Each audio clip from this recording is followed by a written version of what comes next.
Welcome to consumer behavior. We're going to focus on our first portion. I've broken down three different segments into consumer behavior that we'll focus on. The first portion will focus on the introduction to consumer behavior, and along the way, I'll bring up topics of reflection for you to make personal connections to the topic.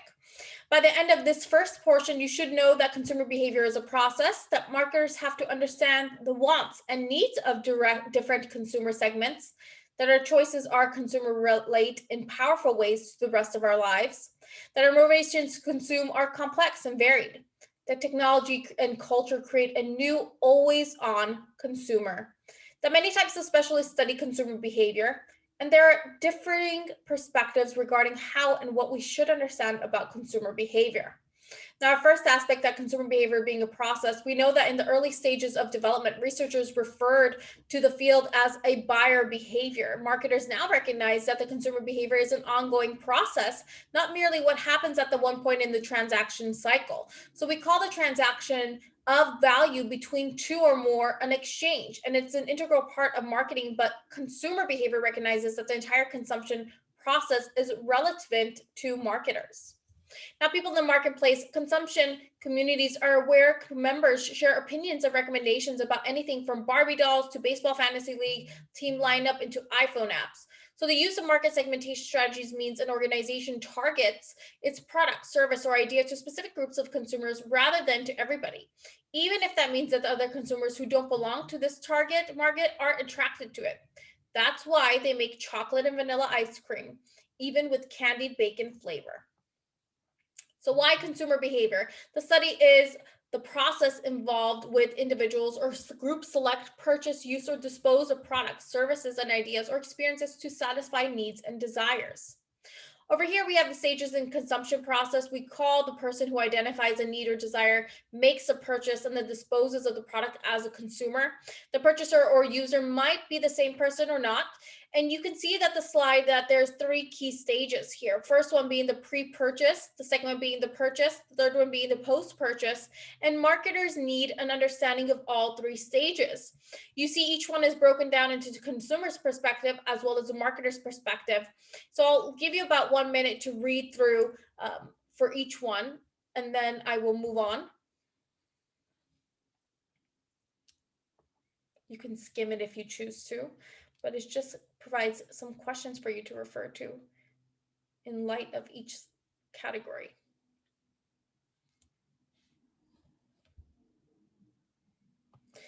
Now, moving on, for personal reflection, you can pause the video if you need to read through it and rewind, you can. But for personal reflection, we know that how do you decide that you need a product? I want you to consider what about a purchase makes it pleasant or stressful for you.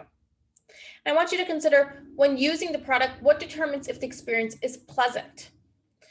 Now, marketers must understand the various consumer segments that they are targeting in order to meet the segment needs. So in this particular ad shown, the woman is fed up with the bad financial news. Bianco adjusted its message strategy to address the concerns of its audience. So many dimensions are relevant for understanding consumer needs and wants, and the usage, whether heavy or light, can help focus marketer energies as well.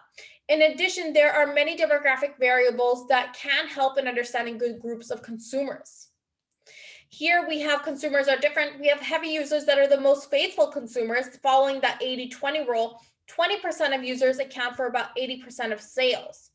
Demographics are statistics that measure observable aspects of a population, and some of the most common demographic measures are age, gender, family structure, social class, race or ethnicity, and geography as well. So when lifestyles can be useful to marketers in this, consumers may share demographic characteristics, but they have very different lifestyles as well. So marketers try to understand their consumers and develop lifelong relationships.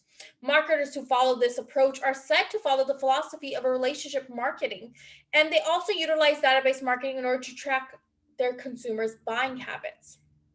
Now we have a controversial aspect here. What's labeled the redneck bank targets by social class. People who belong to the same social class are approximately equal in terms of their incomes and social standing in the community, and this bank boostfully targets quote unquote rednecks.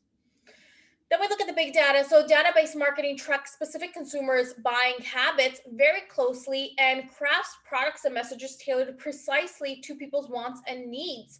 And based on their particular information, the collection and analysis of extremely large database is called that big data. So in a single day, consumers create about 2.5 quintillion bytes of data.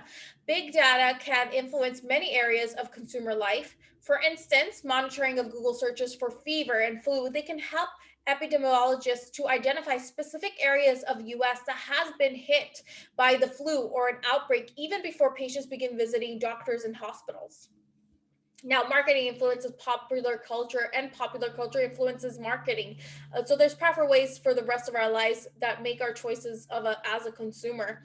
Many people don't realize the extent to which consumers influence popular culture. Whether we are talking about music, movies, sports, or entertainment, these forms of popular culture both influence and are influenced by marketing. So marketers influence preferences for movie and music heroes, fashions, food, and decorating choices all fall under this category. Now, consumer brand relationship, we look at role theory, self-concept attachment, nostalgic attachment, interdependence, as well as love. For role theory, it takes that view that much of the consumer behavior resembles actions in a play. We find that consumers may develop relationships in the brand over time, and that the slide lists some of the types of relationships we may see between consumers and their brands. The self-concept attachment means that the product helps to establish the user identity. This is one of our early points that we've mentioned previously. And nostalgic attachment means that the product serves as a link to the consumer past. Interdependence means that the product is a part of the user's daily routine, and love resembles that the product elicits emotional bonds of warmth, passion, or some form of strong emotion. For personal reflection, I want you to think about what kind of relationship do you have with your car? Do these feelings correspond to the types of relationships consumers may develop with the product? And how do these relationships affect your personal behavior? Along the way, I want you to consider that reducing marketing costs, companies that sell global products can reduce costs by standardizing certain marketing activities. So companies can achieve further cost savings by keeping an ad visual component the same for all markets, but dubbing the TV ads and translating print ads into local languages. We also want to take into consideration that it creates a new market opportunity. So a company that sells a global product can explore opportunities abroad if its home market is small or becomes saturated. And then I want you to consider the levels uneven income streams. So a company that sells a product with universal but seasonal appeals can be international sales to level up its income stream as well. Then we have the local buys needs. So in the pursuit of the potential benefits of global markets, managers must constantly monitor that match between the firm's product and markets in order for not to overlook the needs of buyers. Then the benefit of serving customers with adopted product may outweigh the benefit of standardized one as well. So global sustainability, another need that multinationals must consider, is the need of all of the world's citizens for sustainability. So development that meets the needs for present without compromising the ability of future generations to meet their own particular needs. Now, our motivations to consume are complex and varied. People often buy products not for what they do, but for what they mean. So products play an extended role in our lives. Motivation refers to processes that lead people to behave as they do. It occurs when a need is aroused that the consumer wishes to satisfy. Now, a want versus a need. Motivation refers to the process that lead people to behave as they do. So it occurs when a need is aroused that the consumer wishes to satisfy. The need creates a state of tension that drives the consumer to attempt to reduce or eliminate it. So this could be utilitarian, which is a desire to achieve some functional or practical benefit, as when a person leads or loads up on greens, vegetables, or some form of nutritional value. Or it may be hedonic, which is an experimental need involving emotional response or some form of fantasy to be fulfilled. Another thing I want you to consider is describing a need and want you have, and explain the motivation for the want. Now, we know that technology and culture create a new always on consumer. We know that the access to the internet is incredibly influential for consumer behavior, that it changes who you may interact with, the information you can find, the choices you see as available, and the time and energy you spend dealing with various decisions. So the internet has made it really possible for businesses to use an additional channel of distribution, but it also has made it possible for e-commerce in the form of outlets like Etsy.com. You're likely to be at that forefront of impact on the web of consumer behavior because you are a digital native. Digital natives grew up in a wired world, and the web hasn't just changed consumer behavior by shifting our options in terms of channel of distribution. It's also made it possible a whole new form of media known as social media. Now, digital native, what do I mean by that? The term digital native originated in 2001 in an article that explained that new type of student who start to turn on campus. And this consumers grew up wired in a highly networked, always on world where digital technology has always existed. Now, today, some of us wear those tiny cameras that allow us to create a life log of every event we've experienced throughout the day. And then we also have the Internet of Things, LOT, IoT, excuse me. This refers to the growing network interconnected devices embedded in objects that speak to one another. So you can see the impact of IoT all around you, from the advent of autonomous vehicles to smart home products that automatically adjust your thermostat, control your windows, and even turn on your oven before you get home. We're witnessing a revolution in that machine to machine communication that will profoundly change our lives. Self-driving cars have already begun, and it seems like there's going to be more on the way. There's artificial intelligence applications that get better over time via recognition software and digital assistants like Siri, Alexa, systems that process insurance claims, trade stocks, diagnose illnesses, as well as marketing applications that help advertisers to improve the precision of their ad placements, the speed to which they can deliver goods to their consumers, and even help salespeople to predict which response to consumer queries are more likely to result in a purchase. Now, consumer engineers also are introducing to us robot companions that serve us drink and help disabled people to carry out routine tasks.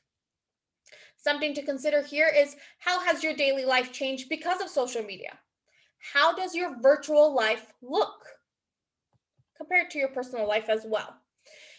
Something I want you to consider is many types of specialists study consumer behavior. How this table focuses on the interdisciplinary research issues in consumer behavior. We have disciplinary focus on one side, and we have magazine usage sample research issues on the other.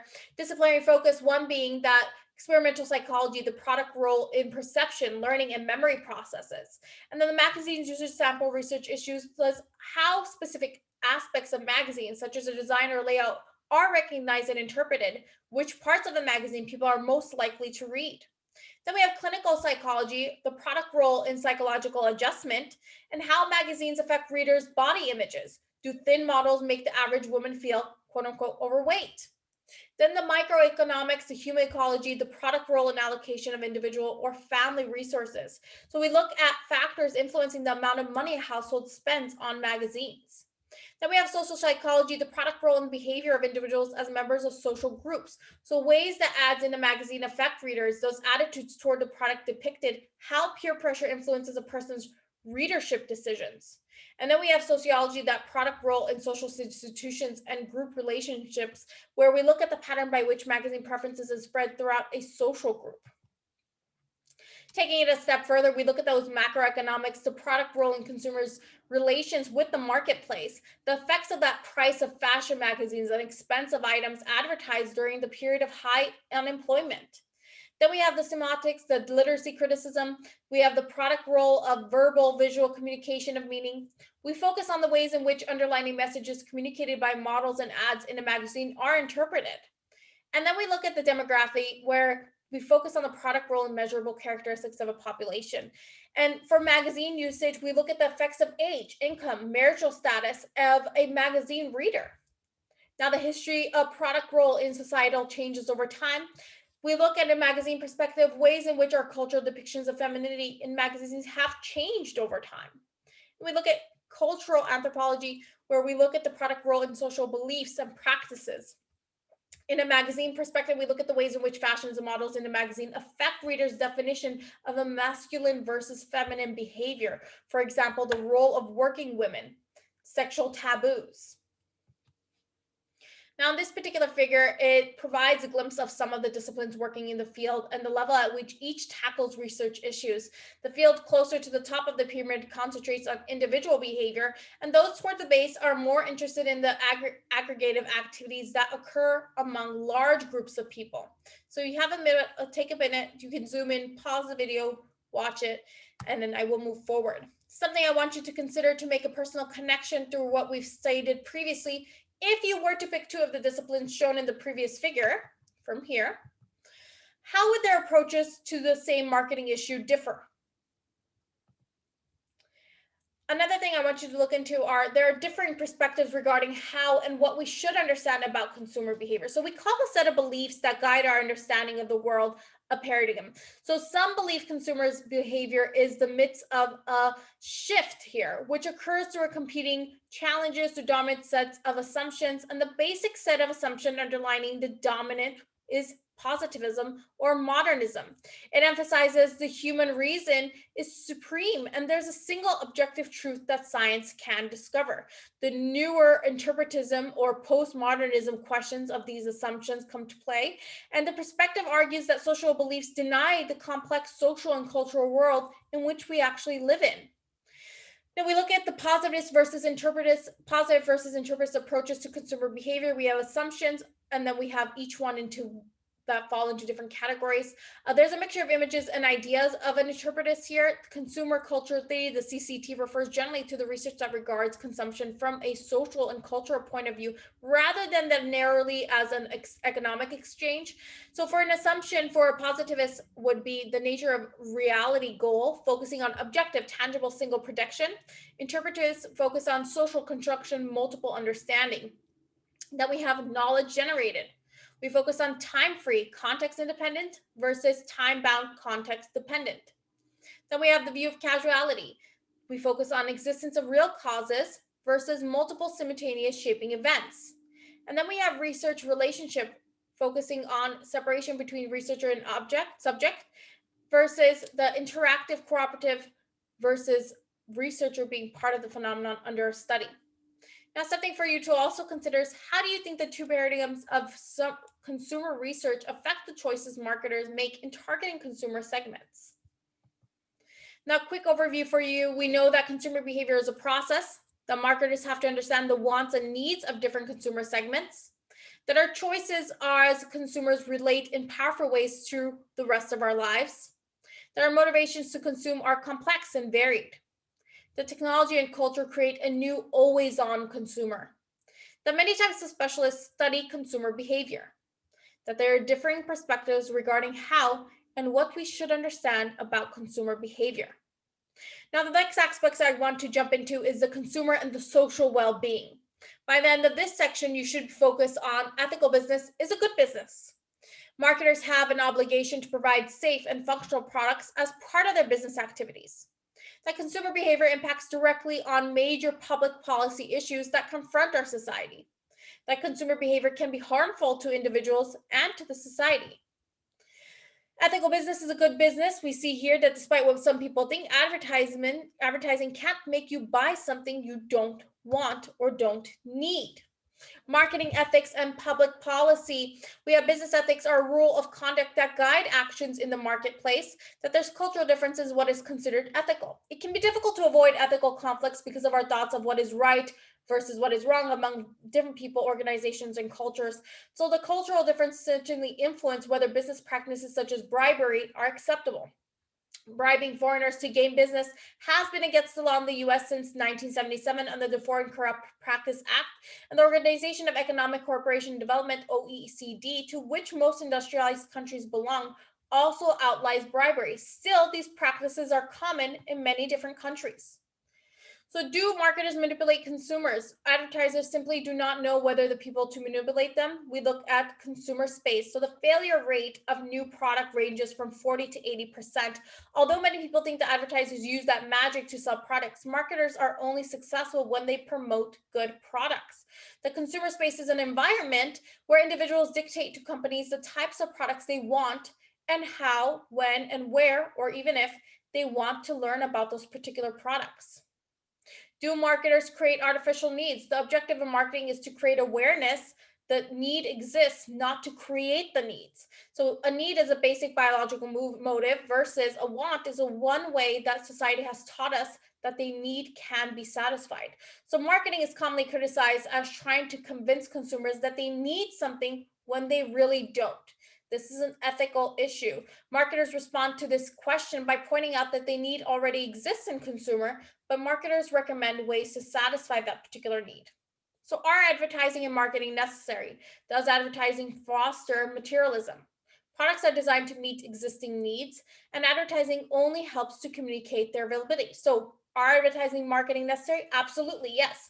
We can say that advertising and marketing are necessary because consumers may not know the solutions to the problems exist without the information provided by advertising and marketing.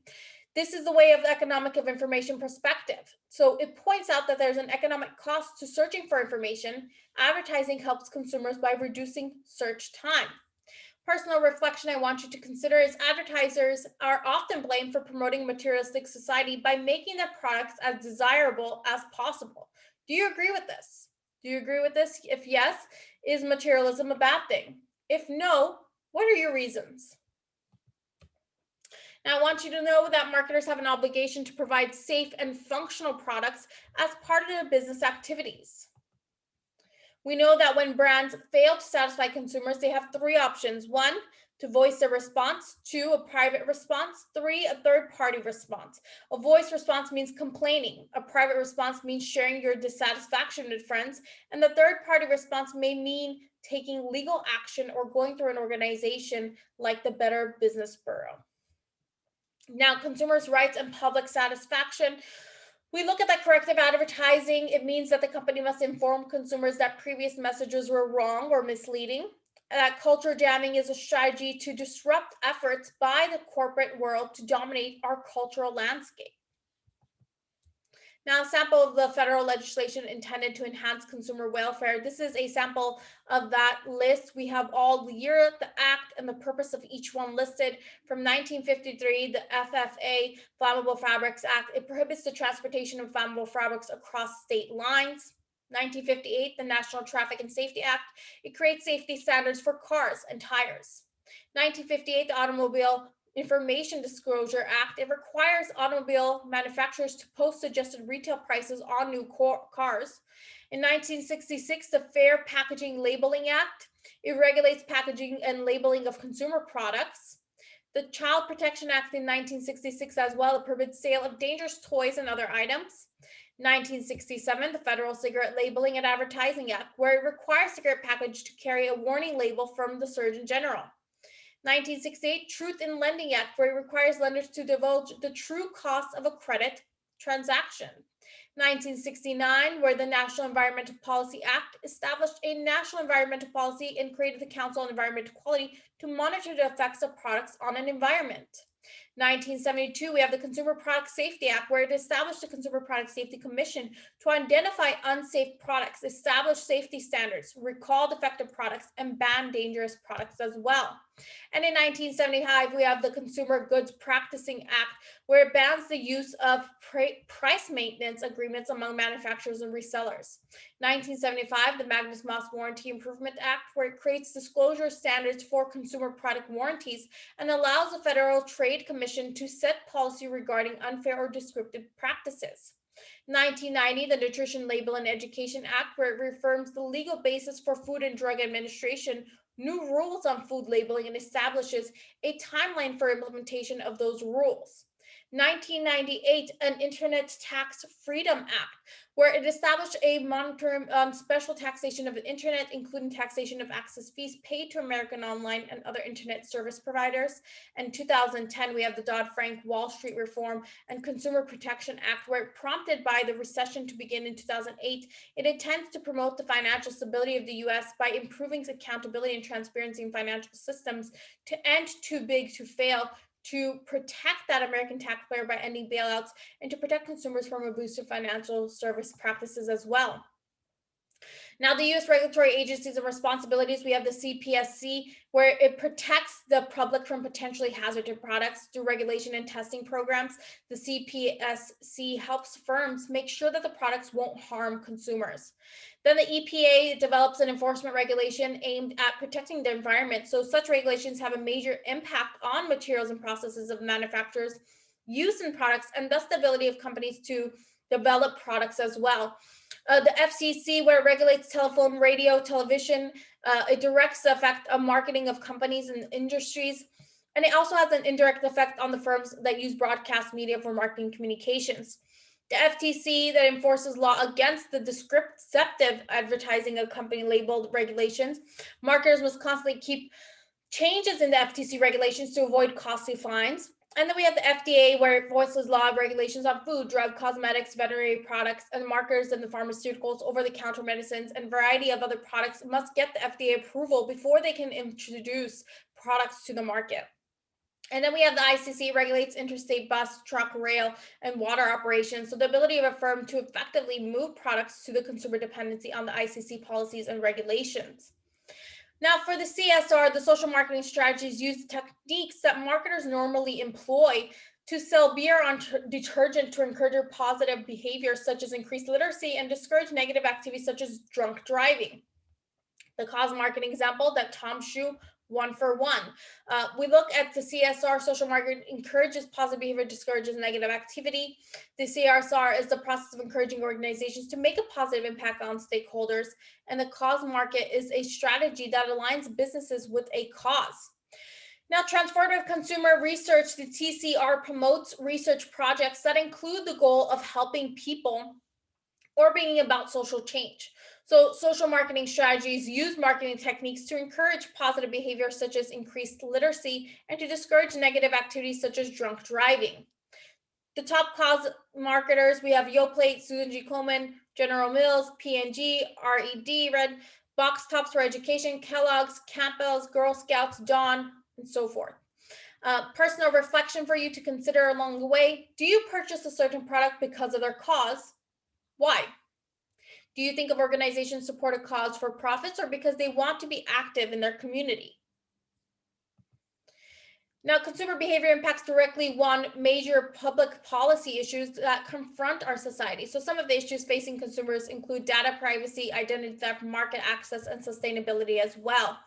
Data privacy, identity theft occurs when someone steals a personal information and uses it without permission. The Personal Data Notification and Protection Act was in 2015, as well as the Student Digital Privacy and Parental Acts. Right. Now, the data breaches at major companies such as Target, Sony, Home Depot continues to worry about many different people. That federal government is actively engaged with this problem, and a variety of legislative proposals are being considered, including the Personal Data Notification and Protection Act of 2015, that would strengthen the obligation companies had to notify consumers when their personal information has been exposed, and the Student Digital Privacy and Parental Rights Act of 2015 that would prevent companies from selling K-12 students' online data to third parties or otherwise sharing information unless it is related to school-related purposes. Data privacy identity, we have that real-time bidding, an electronic trading system that sells ad space on the web pages. People click on the moment that they visit them. So today we are increasingly falling prey to that high-tech phishing scams in which people receive fraudulent emails that ask them to supply account information, as well as botnets, which are a set of computers that are penetrated by malicious software known as malware that allows an external agent to control their actions, that hijack millions of computers without any trace, and that we have localization privacy that is related to consumers that have a GPS on their cell phones. Now, market access, it relates to the ability to find and purchase goods and services. Many disabled people are the largest minority market in the US, and 1 in 5 US adults live with a disability that interferes with their daily life. So we take into consideration the food desert and census tract with 33% of population, or 500 people, whichever is less, live more than a mile from a grocery store in an urban area or more than 10 miles away in a rural area. We have media literacy, which refers to a consumer's ability to access, analyze, evaluate, and communicate information in forms of including and print and non-print messages. And then we have functionality illiterate, which is to describe a person whose reading skills are not adequate to carry out everyday tasks, such as reading the newspaper or by instructions on a pill bottle. Now we have sustainability, environmental stewardship, which is a triple bottom line orientation. It refers to business strategies that strive to maximize returns in 3 main ways. We have financial, social, and environmental. For taking a step further, that sustainability and that conscientious consumerism relates to when a consumer's focus on personal health is merging with a growing interest in global health as well. Now, green marketing and greenwashing. Green marketing describes a strategy that involves the development and promotion of environmentally friendly products and stressing this attribute when the manufacturer communicates with its consumers. So greenwashing occurs when companies make false or exaggerated claims about how environmentally friendly their products actually are. Now we have the LOHAS market sectors. We see here form listed, each one on one side, the personal health versus that green building aspect. This table is continued over here. I want you to know that the LOHAS, it's an acronym for Lifestyles of Health and Sustainability. This label refers to people who worry about the environment when want products to be produced in a sustainable way and spend money to advertise what they see as the personal development and potential as well. Something I want you to reflect on is, would you prefer to purchase from a restaurant that composts, or what are some sustainable methods used in your personal workplace? Now, consumer behavior can be harmful to individuals as well as to society. We have consumer terrorism, which focuses on consumers may suffer from attacks from others. Cyber terrorism is politically motivated use of computers and information technology to cause severe distribution or widespread fear in society. And then we have the guerrilla marketing, in an innovative, unconventional, low-cost marketing technique aimed at obtaining maximum exposure for the product. Now, addictive consumption, we look at it may be addicted to different products. So social media consumption is compared to chemical dependency. Cyberbullying refers to that willful and repetitive harm inflicted through the use of computers, cell phones, and other electronic devices. We have the phantom vibration symptom, which describes the tendency to habitually reach for your cell phone because you feel it vibrating, even if it's off or even if you're not wearing it all the time. And then we have the compulsive consumption, refers to that repetitive, often excessive shopping performed at an antidote to tension, anxiety, depression, or boredom. Now, the dark side of CB, consumed consumers may even become products themselves. So consumer consumers are people who are used or exploited willingly or not for commercial gain in the marketplace. Examples are selling babies, blood, organs, hair donors, surrogate mothers being paid to carry out other people's children. We have shrinkage, is that industry term of inventory and cash losses from shoplifting, employee theft as well. We have the serial wardrober who buy an outfit, wear it once, return it. The consumers who change price tags on them, then return one item for a higher amount. And the shoppers who use fake or old receipts when they return a product. We have counterfeiting. It's when a company or an individual sell fake versions of real products to consumers. And we have the anti-consumption, relates to events in which people deliberately deface or mutilate products and services. Something I want you to consider is, do you know someone who is addicted to social media? And in what way? If you work in retail, have you experienced consumer habitually returning items? A quick checkpoint of the summary from this section for you. We know that ethical business is good business. Marketers have an obligation to provide safe and functional products as part of their business activities. We know that consumer behavior impacts directly on major public policy issues that confront our society, as well as consumer behavior can be harmful to individuals and to society. Now let's jump into perception. Something I want you to, the three main aspects of perception I want you to know by the end of this is that products and commercial messages often appeal to our senses, but because of the profusion of these messages, we don't notice most of them. Perception is a three-stage process that translates raw stimuli into meaning, and that the field of semantics helps us to understand how marketers use symbols to create meaning. Now, products and commercial messages often appeal to our senses, but because of the profusion of these messages, we don't notice most of them. We have sensation. Our senses play quite a role in the decision marketers make. So for instance, marketers rely heavily on visual elements in advertising, store design, packaging. They communicate meanings on the visual channel through its product's color, size, and styling. And an interest in scent has spawned new products. Some brands utilize that scent easily. For instance, Starbucks requires baristas to grind a batch of coffee each time they brew a post instead of just one each morning to ensure consumers have the intense smell during the Starbucks experience. The stores and restaurants often play certain kinds of music, create a certain mood. Recent research found that participants who simply touch an item for 30 seconds or less had a greater level of attachment to the product. The connection in turn boosted what they were willing to pay for it. A food item's image and the values will attach to its influence how we experience the actual taste. These aspects can be called a brand's sensory system. We'll cover these 5 aspects of branding and learning objects 1 and 2. We look at Coca-Cola, and it also illustrates how the design can facilitate product success. Now, sensory marketing, companies think carefully about the impact of sensation, so on our product experience. Marketers rely heavily on visual elements in advertising, store design, and packaging. Many of our researchers or reactions in color come from learning association. So there are cultural connotations such as the color black for mourning, but others reactions are biological. Women tend to be drawn to brighter colors. For instance, because of colors are so powerful, they're important concern in packaging design. Ultimately, they can become a part of a company's trade dress. We also look at vision, we look at trade dress, the color forecast.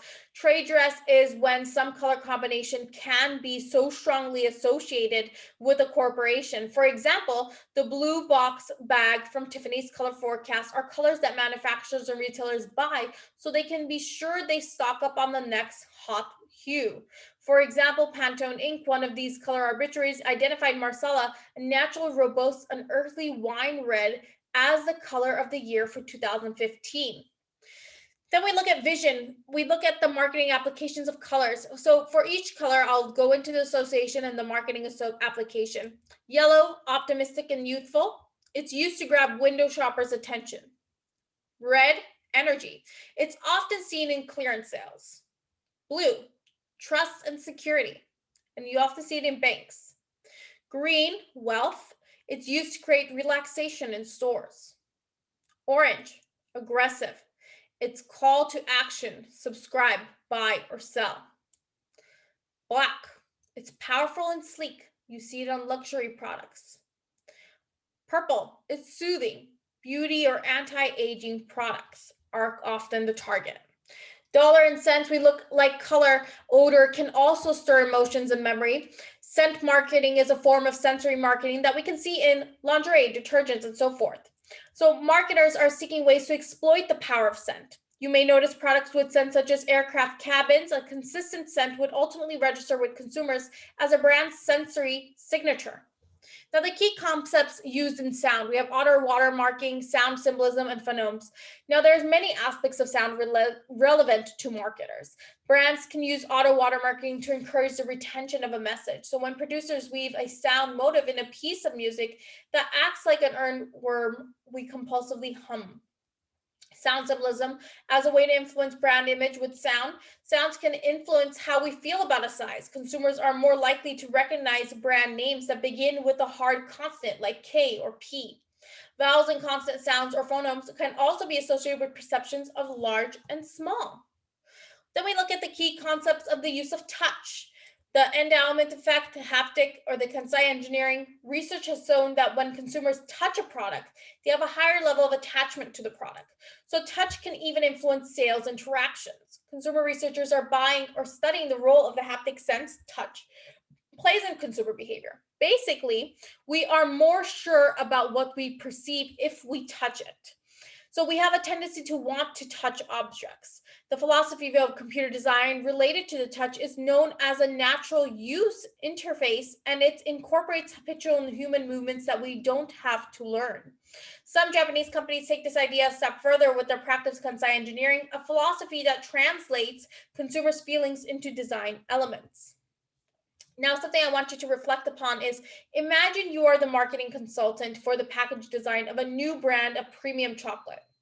What recommendations would you make regarding sight and scent? I also want you to reflect on some studies suggest that as we age, our sensory detection abilities decline. What are the implications of this phenomenon for marketers who target elderly consumers? And then I want you to consider, how has your sense of touch influenced your reaction to a product? Which of your senses do you feel is most influential in your perception of products? Now, perception is a three-stage process that translates raw stimuli into meaning. So we have sensory marketing, and it means that companies pay extra attention to how our senses affect our product experiences. Marketers recognize that our senses help us to decide which products appeal to us. In addition to scent and sight, sound, touch, and taste are also relevant. The stages of perception, we have exposure, attention, interpretation. Exposure occurs when a stimulus comes within the range of someone's sensory receptors. So we review attention and interpretation on the following slides. We have the potential perceptual process. We have the sensory stimuli: sight, sound, smell, taste, texture. Focuses on sight being eyes, sound being ears, smell being nose, taste being mouth, texture being skin. And it all goes to exposure, attention, interpretation. So this figure shows how consumers are exposed to sensory stimuli through our sensory receptors, when then interpret those stimuli to which we paid attention. The image also emphasizes the key stages of exposure, attention, and interpretation. The first stage, key concepts in exposure, we have the sensory threshold, the psychophysics, absolute threshold, differential threshold, JND, and the Weber's law. So exposure occurs when a stimulus comes within range of someone's sensory receptors. When a person is capable of receiving a stimuli within a person's sensory threshold, that threshold in the area within which stimuli can make a conscious impact on the person's awareness.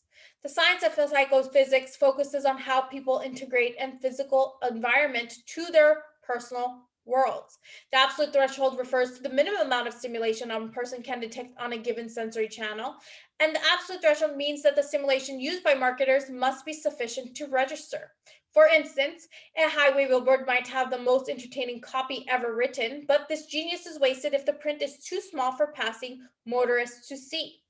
Differential threshold refers to the ability of a sensory system to detect changes in or differences between two stimuli.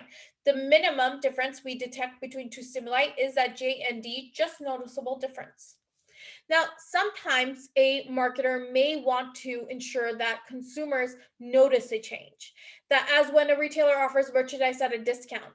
In other situations, the marketer may want to downplay the fact that it has made a change, such as when the store raises a price or a manufacturer reduces the size of a package. Now, consumers' ability to detect a difference between the two stimuli is relative. A psychophysicist named Ernest Weber found that the amount of change requires for the perceiver to notice a change systematically relates to the intensity of the original stimulus. The stronger the initial stimulus, the greater the change must be for us to notice. This relationship is known as Weber's law. Now, the Pepsi logo over time, we have exposure occurs when a stimulus comes within the range of someone's sensory receptors. Consumers concentrate on some stimuli, but are aware of others. There are some stimuli we simply cannot perceive. Psychophysicists is the science that emphasizes and explains the physical environment that is integrated into our personal, subjective world. When we define the lowest intensity of a stimulus that our brains can register when we're speaking of its threshold, the images in the slide illustrate how Pepsi has changed its logo over the years. If the difference didn't pass our sensory threshold, we wouldn't notice the logo had changed. We have subliminal perception here, the embeds. You have just been exposed to malicious subliminal advertising. Then we have stage 2, attention. Attention is the extent to which processing activity is devoted to a particular stimuli. Consumers experience sensory overload, and marketers need to break through the clutter. Attention refers to the extent to which processing activity is devoted to a particular stimulus. The allocation of processing activity can vary depending on the characteristics of stimulus and the recipient. Although we live in an information society, consumers are often in a state of sensory overload. Sensory overload means consumers are exposed to far more information than they can process. Much of this comes from commercial sources. We're exposed to thousands of advertising messages each day in addition to the other types of stimuli we sense. So how do marketers get attention? We have personal selection factors, experience, perceptual fillers, perceptual vigilance, We have vigilance, perceptual defense. Now, the experience is the result of acquiring and processing stimulation over time. It helps to determine how much exposure to particular stimulus a person accepts. Perceptual fillers based on our past experiences influence what we decide to process. Perceptual fillers include vigilance, defense, and adaptation. Vigilance means consumers are more likely to be aware of stimuli than to relate to their current needs. A consumer who rarely uses car ads will become much more aware of them when she or he is in the market for a new car. The flip side of perceptual vigilance is perceptual defense. This means that the people we see want to see. We see what we want to see and we don't see what we don't want to see. If a stimulus is threatening to us in some way, we may not be processing it. Or we may distort its meaning so that we don't have to we create a more acceptable environment.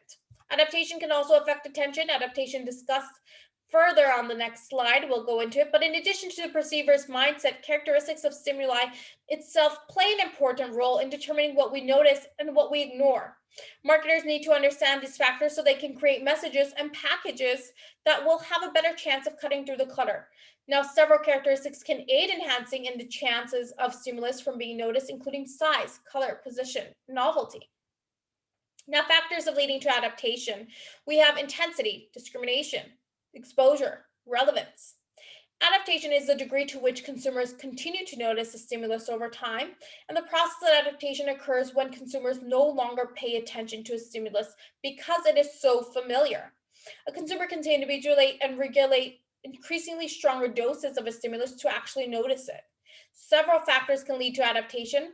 Less intense stimuli has been sensory impact, and stimuli require relatively highly exposure in order to be processed habituate because they require long attention span.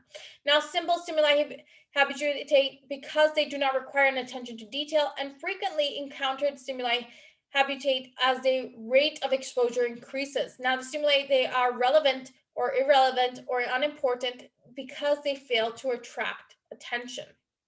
Stimuli selection factors, we look at contrast, size, color, position, novelty. In addition to the receiver's mind, characteristics of stimuli itself play an important role in determining what we notice and what we ignore.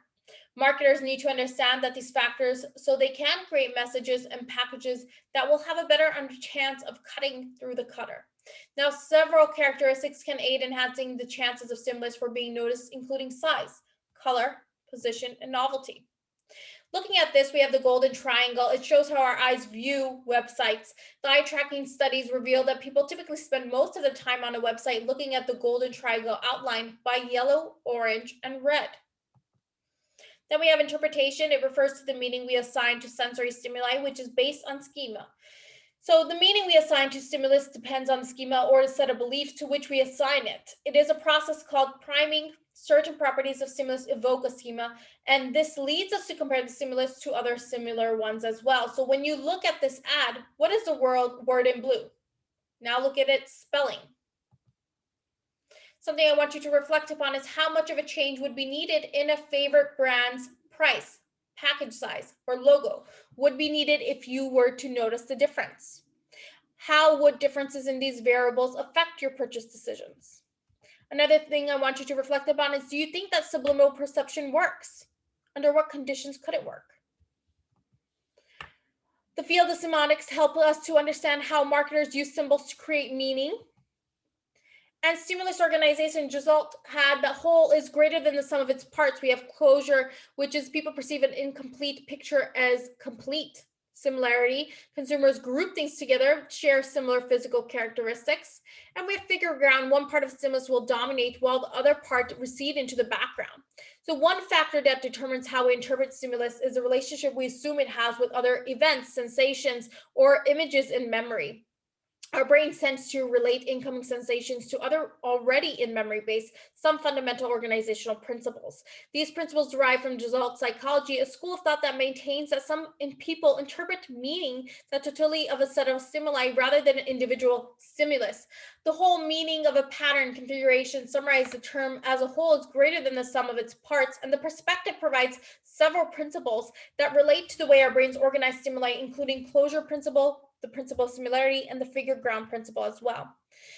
Now we look at semantic relationships, object, sign, interpreted, an icon, index, and symbol as well. The semiotics, it's a symbol and discipline that studies the correspondence between sign and symbols, that their roles is how we assign meanings. The object is the product that is the focus of the message, and the sign is the sensory image that represents the intended meaning of an object. Now, the interpretation is the meaning we derive from the particular sign, and an icon that we can use that resemble the product in some form or way. An index is a sign that connects to a product because they share some form of property.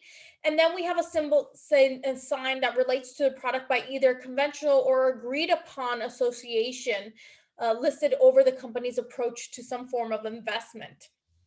Now, prime examples of brand positioning: lifestyle, Grey Poupon in high class; price leadership, L'Oreal sells Neosum brand face cream; attributes, Bounty is a quicker picker upper; product class, the Spider Eclipse is a sporty convertible; competitors, Northwestern Insurance is quiet company; occasions, use Wrigley's gum when you can't smoke; users, Levi Dockers targeted to young men; and quality at Ford, quality is job number one. So a marketer understands how consumers think about a set of competing brands, and it can use these insights to develop a positioning strategy. Marketers can use many dimensions to carve out a brand's position in the marketplace, including lifestyle, price leadership, attributions, product class, competitors, occasions, users, and quality as well. So examples are here as listed.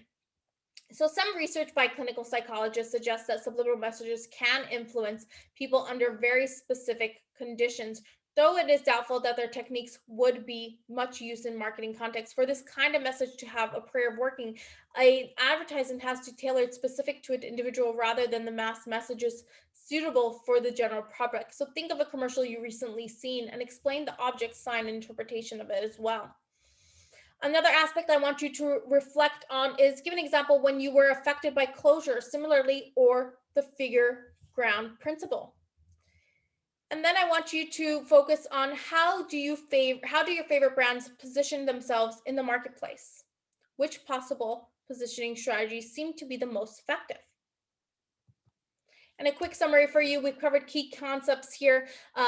The three last aspects that I want to cover are: products and commercial messages often appeal to our senses, but because of the profusion of these messages, we don't really notice them.